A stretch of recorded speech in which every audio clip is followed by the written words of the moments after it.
Kettlebell intermediate circuit consists of 4 exercises performed for 3 rounds over 20 minutes. Each round is 6 minutes 40 seconds long. You can use single, double, or offset kettlebells on all exercises. We begin in 3, 2, 1. First exercise is 90-90 get up to half kneeling press, 3 to 5 reps each side. This press variation combines hip mobility and core control and is surprisingly challenging. Try to keep your back straight and vertical when you switch the knees over. If you struggle with hip mobility, you can modify the switch by stretching your legs out in front of you instead of just flipping them over, as shown in the video. Make sure to separate the press from the get up from the knee switch so that the exercises don't blend into each other. This excellent multifunctional exercise was introduced by Functional Institute. The link is in the description.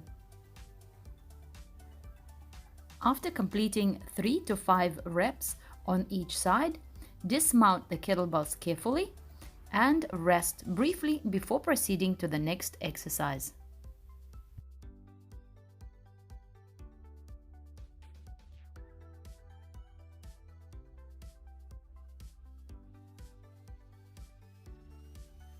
Our next lift is plank row, which works your back, arms, shoulders, and abdominals in particular, though it utilizes your whole body. You will need just one kettlebell for this lift. You can use one of your press kettlebells. If you are unfamiliar with plank rows, it is best to use a lighter kettlebell. It will still be challenging. Begin by planking your body over a small stool, placing your feet wider than shoulder width apart, and keeping your body in one tight line from shoulders to heels, just like a high plank. Row the kettlebell toward your lower ribs, keeping elbow close to the body. Maintain neutral hips at all times, neither piking your backside up nor sagging your pelvis down. After completing 5 to 10 reps on one side, reset to the other side. Try to keep your hips and torso square and static. Avoid twisting in the direction of the pull. The whole purpose of this exercise is to strengthen your core endurance and anti-rotation capacity while strengthening your mid-back as well. Your midsection might feel like a dish towel being squeezed out, which just shows that your abdominals, lats, and glutes are working hard to stabilize your torso and hips.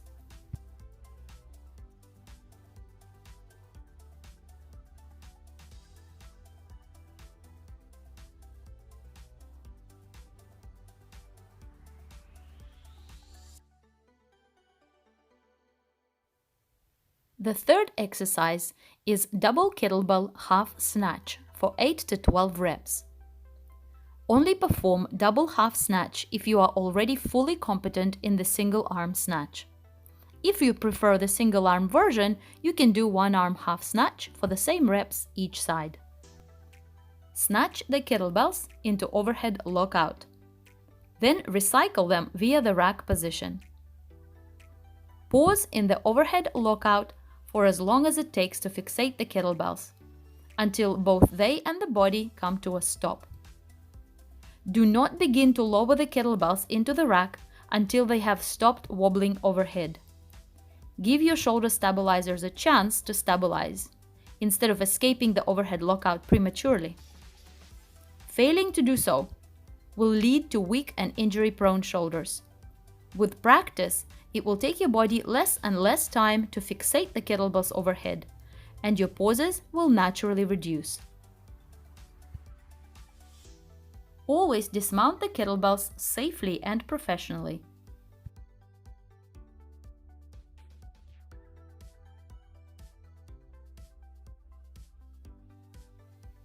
The fourth and final exercise in this circuit is Seesaw Lunge, 3 to 5 reps on each side. This intermediate lunge variation can be done with or without kettlebells.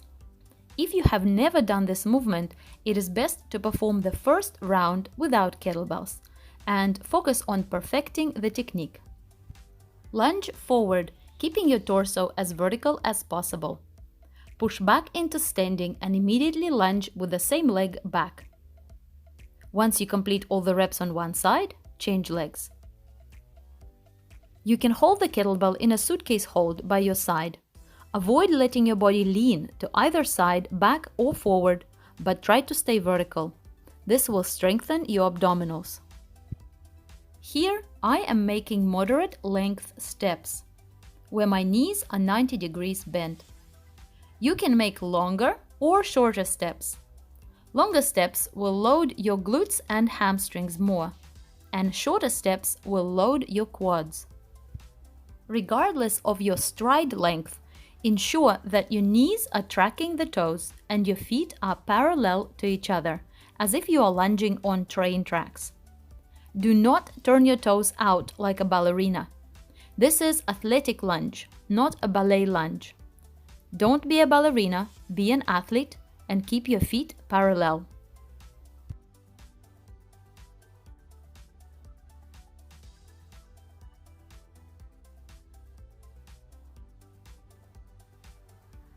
We will start our second round of the circuit in 30 seconds.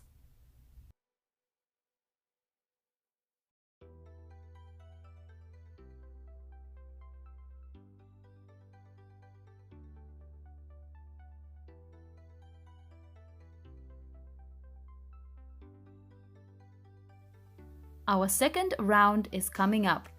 The first exercise is 90-90 get up to half kneeling press, 3 to 5 reps on each side.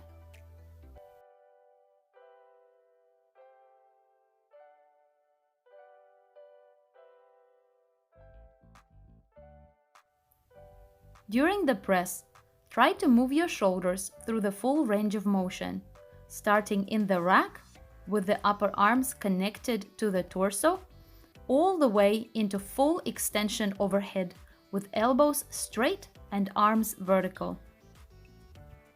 Move slowly and with control, and avoid using momentum. It is better to use lighter kettlebells or to do fewer reps rather than use momentum in this exercise. This is a grind, which means it is a slow lift. Just like we do in the snatch, fully stabilize the kettlebells overhead before you return them down into the rack position.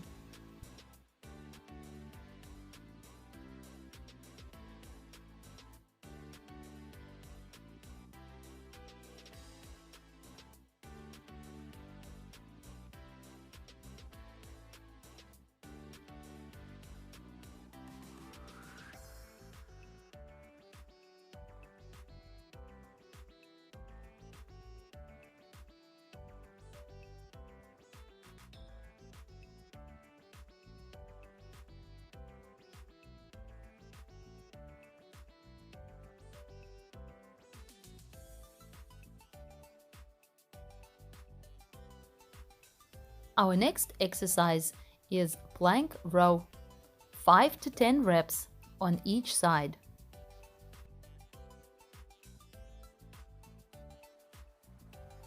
In this round, I will demonstrate the plank row from the front.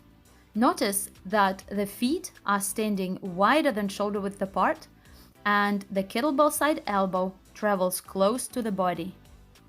Remember that we are keeping our hips and torso completely square. We're not twisting, we're not piking, and we're not sagging.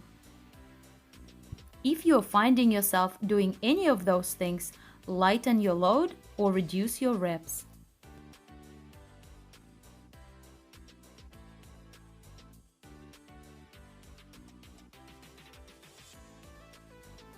Your supporting arms, shoulder should remain packed down and away from the ear. Engaging your lats in this manner keeps the shoulder safe and stable.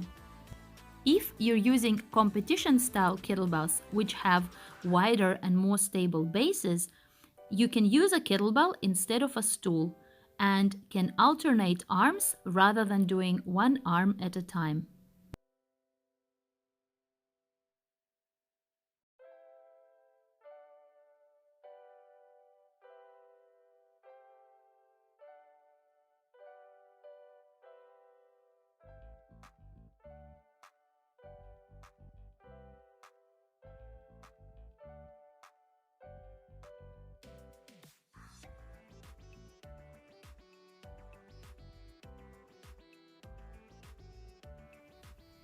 Our third exercise is the double half snatch, 8 to 12 reps. And in this round, I will perform the power snatch variation that involves an under squat. Snatch the kettlebells up, and before the kettlebells are locked out overhead, perform a dip with the knees, catching the kettlebells in an overhead squat position. Then stand up, fixate the kettlebells, and recycle through the rack. This technique allows you to snatch heavier or for more reps. However, it requires a bit of coordination as well as thoracic mobility, just like the double kettlebell jerk. Outside of Gary Voice Sport, not many people use the under squat in the snatch. However, I find the combination of the hardstyle backswing and the under squat particularly powerful.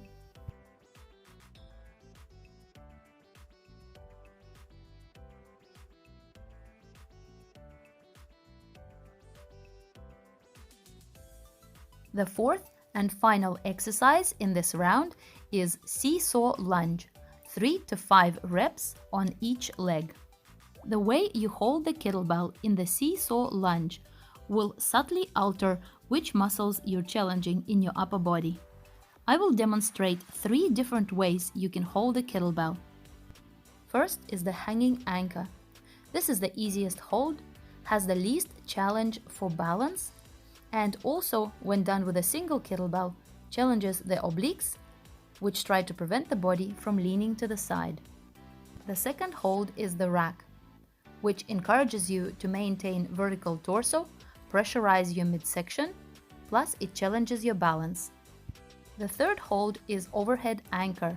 It does everything that the rack does, plus it challenges shoulder stability, core stability, and improves posture by working the mid-back. Regardless of which hold you are using, make sure that your torso remains as vertical as possible and you avoid leaning to the side, forward, or backward. This is especially true when performing a forward lunge and returning into the standing position. Try to avoid yanking your torso backwards, as this can injure your lower back. Keep your abdominals braced and spine neutral throughout the exercise.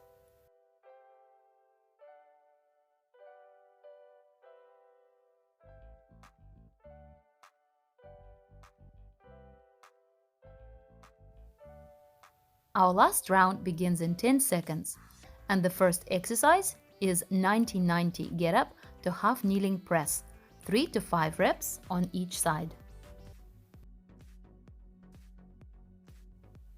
In this round, I will demonstrate this exercise from the back. Remember that this exercise and all the other exercises in this circuit can be performed with a single kettlebell. To breathe correctly in this exercise, we're using a biomechanical breathing match. This means that on the press up, you breathe out, and on the lowering of the kettlebells, you breathe in. When you transition, breathe as normal. Try to avoid holding your breath. Biomechanical breathing match means that we breathe out at the point of most effort, which in this exercise is pressing up. The way we breathe out during the press is by squeezing the air out through clenched teeth. This forces us to pressurize our midsection. This is what it will sound like. Then inhale as you return the kettlebells. Breathe as normal as you change legs. And again.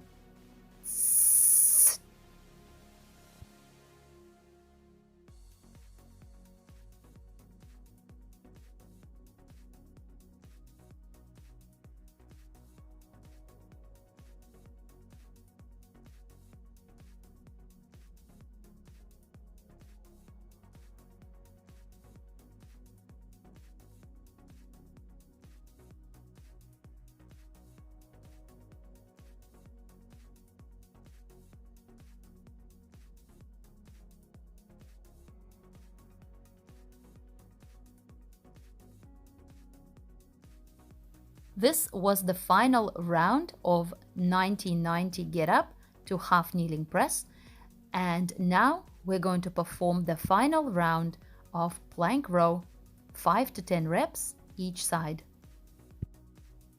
Choosing the right size kettlebell for plank row can be challenging.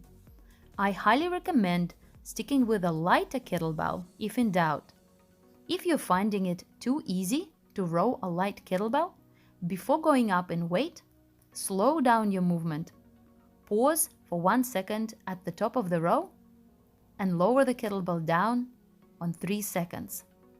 If you're still finding slow rows easy, then you can increase the size of the kettlebell. Regardless of the size of your kettlebell, it is essential that during this exercise, plank position is maintained.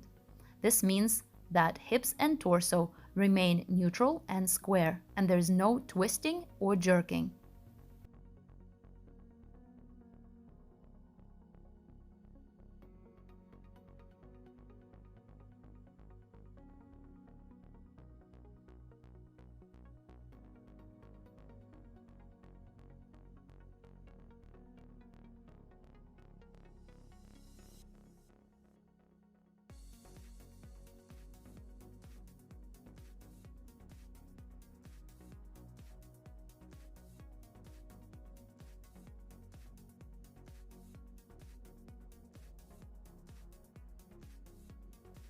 The third exercise is double half snatch, 8 to 12 reps.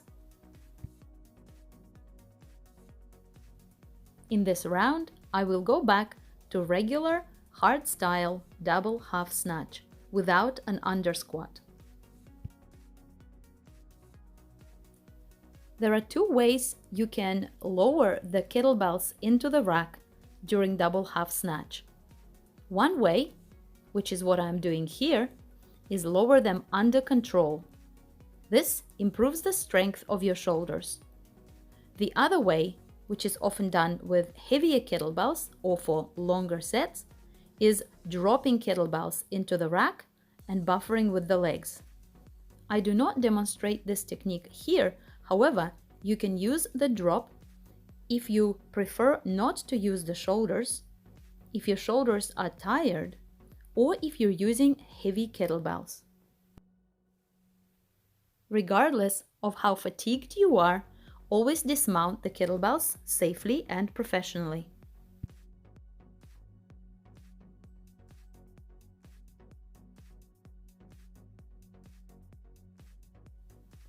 Our final exercise in this workout is Seesaw Lunge, 3 to 5 reps on each side. Remember, you can perform this exercise with 1 kettlebell or 2 kettlebells. To ensure healthy knees and avoid knee problems, make sure that the weight in the lunge is distributed more towards the front leg rather than the back leg. This applies both to the forward lunge and the reverse lunge. The front leg always takes more weight. If you want to be able to lunge heavy and strong, keep the front heel down and push with that heel. Pushing through the heel engages the glutes and hamstrings. Pushing mostly through the toes engages the quads more. At the bottom of each lunge, try to bring the back knee as close to the ground as possible, even going as far as tapping it gently on the ground. This tap should be very soft. Never allow your knee to slam into the ground. This is called dumping and demonstrates loss of control. If you want to get stronger and keep your knees healthy, always move with control. This is the end of our intermediate kettlebell circuit. Check out the links for individual exercise tutorials in the description. Post comments and questions below. Enjoy your kettlebell training and see you next time.